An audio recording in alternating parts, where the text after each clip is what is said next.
কেমন আছো বন্ধুরা? আমি গৌরব চ্যাটার্জি। আমি একজন সাইকোলজিস্ট। আজকে যে টপিকটা বলছি, সেটা একটুখানি মন দিয়ে এটা ওয়াচ করবার। যে যারা ম্যানিফেস্টেশন শিখতে চায় বা প্র্যাকটিস করছে বা কোনো সলিউশন চাইছে যে ল অফ অ্যাট্রাকশনের সাহায্যে তাদের সমস্যার সমাধান। একটা জিনিস তাদের খুব মনে রাখতে হবে, যেহেতু পুরো ব্যাপারটা অবচেতন মনের কাজ। অবচেতন মনের সাহায্য ছাড়া এটা হবেই না। সেক্ষেত্রে খেয়াল রাখতে হবে যে অবচেতন মন কিন্তু ম্যাজিক তখন দেখায় যখন পুরোপুরি কনভিন্সড হয়। মানে মানে কেউ হয়তো সমস্যায় পড়েছে, আর ঠিক যখন সমস্যায় পড়েছে তখন আসে আমার প্রবলেমটা সলভ করে দাও, কি না এই ল অফ অ্যাট্রাকশন দিয়ে। ল অফ অ্যাট্রাকশন ম্যাজিক নয়, প্রথম দিকে অন্তত। ম্যাজিক কখন হয়? যখন সেটা কিছুটা প্র্যাকটিস করতে করতে অবচেতন মন যখন ব্যাপারটা নেয়, তখন ম্যাজিক হয়। তার আগে কিন্তু ম্যাজিক হয় না। তো লোকে কি করছে না, ওই টেকনিকটা দেখছে যে এই টেকনিক এতবার করবো হয়ে যাবে। হতে পারে, তাও হয়। ৮ দিন, ১০ দিন, এমনকি কয়েকদিনের মধ্যেও রেজাল্ট পাওয়া যায়। কিন্তু মূল জিনিসটা তো হলো অবচেতন মনকে কতখানি আমি কনভিন্সড করছি। আচ্ছা, আরেকটা ব্যাপার আছে। যখন কেউ শেখাচ্ছে, ওয়েবিনার নিচ্ছে বা নানানভাবে এগুলো কোচিং অনেকে করে, তখন হয়তো কয়েকদিনের কোচিং করছে। ৩ দিন, ১০ দিন বা এরকম অনেকে একটা টাইম নেয়। এই যে টাইমটা নেয়, এইটা কিন্তু জাস্ট তোমাকে একটা পরিচয় করাবার জন্যে। যে পরিচয় বা একটা ওয়ে দেখাবার জন্য যে এইভাবে তুমি করে যাবে।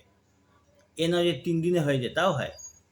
সেরকমও হয়। অনেকে এরকম দেখা যায় যে কিছু, কিছু জায়গায় যে জয়েন করলো আর কয়েকদিনে মানে ক্লাস করতে, করতে তাদের রেজাল্ট সামনে এসে গেল। সেটাও হয়। কারণ সেই সময়টা দিয়ে পার্টিকুলারলি যখন ক্লাসে জয়েন করে তো তখন তার মনের অবস্থা মানে সাডেনলি চেঞ্জ হয়ে যায়।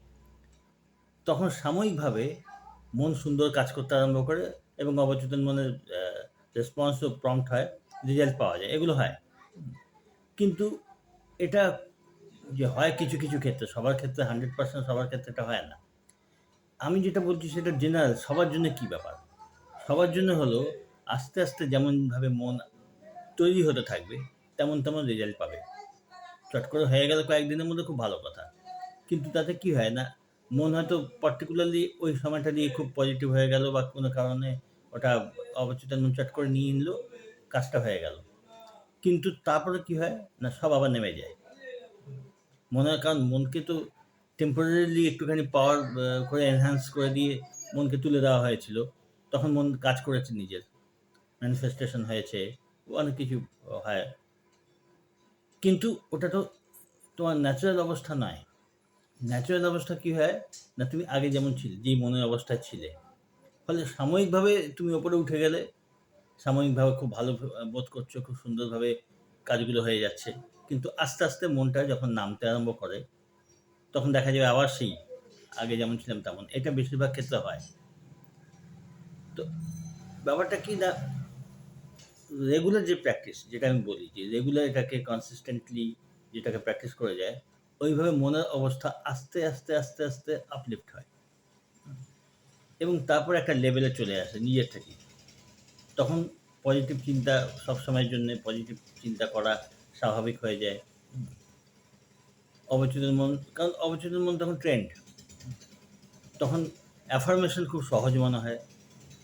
অ্যাফার্মেশন করতে গেলে চট করে তার মধ্যে তার উপর বিশ্বাসও এসে যায় যে হ্যাঁ, যেটা অ্যাফার্ম করছি সেটা আমি বিশ্বাসও করতে পারছি।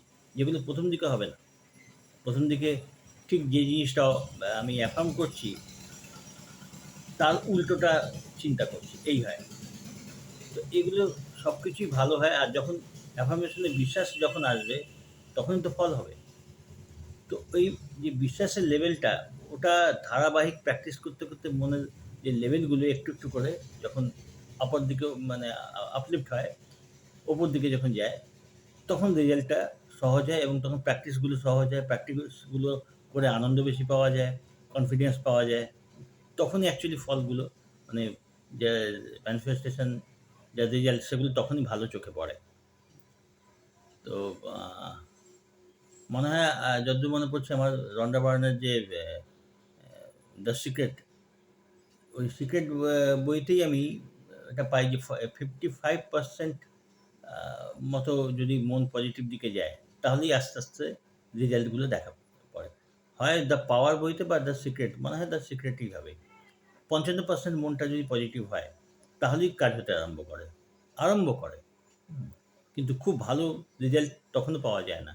আরেকটু যখন মনে পজিটিভনেস, কারণ দেখতে হবে যাতে সবসময় পজিটিভ চিন্তাই থাকে। চেষ্টা করলে হবে ওটা। তো আসল ব্যাপার তাই।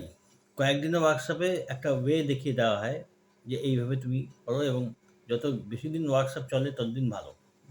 ততদিন মনটা সুযোগ পায় সবার সাথে প্র্যাকটিস করে মনটা যাতে আপলিফ্ট থাকে। তো এই হলো ব্যাপারটা। এখন প্র্যাকটিসেরও একটা ব্যাপার থাকে। যে প্রথমে কাউকে প্র্যাকটিস করতে বলে দেওয়া হয় যে তুমি এত টাকা ইনকাম করছো বা তোমার বিজনেস দারুণ হয়ে গেছে। তো এমন ধরনের প্রথম দিকে প্র্যাকটিস করতে হয় যাতে অবচেতন মন নেয় সেটা, সত্যি বলে মনে হয়। তুমি একদিনে লাফ দিয়ে ছাদে উঠতে পারবে না, স্টেপ বাই স্টেপই উঠতে হবে। তো তখন প্রথম দিককার অ্যাফার্মেশন যেই ধরনের থাকবে, পরের দিককার অ্যাফার্মেশন সেরকম থাকবে না। একই সাবজেক্ট, হয়তো টাকা পয়সা নিয়ে আমি বলতে চাইছি আমার ব্যবসার উন্নতি বা চাকরির উন্নতি। প্রথম দিকে এমন অ্যাফার্মেশন দিতে হবে যে অ্যাফার্মেশনটা সহজেই বিশ্বাসযোগ্য হয়। যেমন কেউ যদি চাকরিতে প্রমোশন চায় বা ব্যবসা উন্নতি চায়, তো প্রথমেই যদি চায় যে আমার ব্যবসায় এত টাকা লাভ হচ্ছে, মন তো নিতে পারবে না। তো তখন মনকে কীভাবে, যার ব্যবসা খুব খারাপ যাচ্ছে, তো তাকে তো প্রথমে এটা বলতে হবে যে আমার ব্যবসা আস্তে আস্তে ডেভেলপ করছে, আগের থেকে অনেক বেটার হচ্ছে। এই জাতীয় অ্যাফার্মেশন হবে। যখন তার রেজাল্ট পাওয়া যাবে তখন এর উপরে যেটা বিশ্বাস হচ্ছে সেই লেভেলের অ্যাফার্মেশন তাকে দিতে হবে মনকে। এখন যদি প্রথম থেকেই কারোর খুব হাই লেভেলের অ্যাফার্মেশন বিশ্বাস হয় তো ঠিক আছে, তার জন্য সেটাই ঠিক যে প্রথমেই হাই লেভেলের অ্যাফার্মেশন দিই। তো নিয়ম এটাই যে মনকে সইয়ে সইয়ে ট্রেন্ড করতে হয়, এবং তার জন্য ঠিক যেরকম ট্রেনিং দরকার, যেই লেভেলের ট্রেনিং দরকার সেই লেভেলের অ্যাফার্মেশন, সেই লেভেলের স্ক্রিপ্টিং, ভিজুয়ালাইজেশন এগুলো করতে হবে। এই জন্যে কিছুটা প্রয়োজন হয় গাইডেন্সের। তো এটা হলো আসল ব্যাপার। তো আশা করি এই জিনিসটা বোঝাতে পেরেছি, এবং এইভাবে স্টেপ বাই স্টেপ যদি প্র্যাকটিস করা যায় তাহলে খুব সুন্দর রেজাল্ট পাওয়া যায়। তো ঠিক আছে, তোমরা সবাই ভালো থেকো, প্র্যাকটিস করতে থাকো, কোনো প্রবলেম হলে জানিও। ভালো থেকো, সঙ্গে থেকো।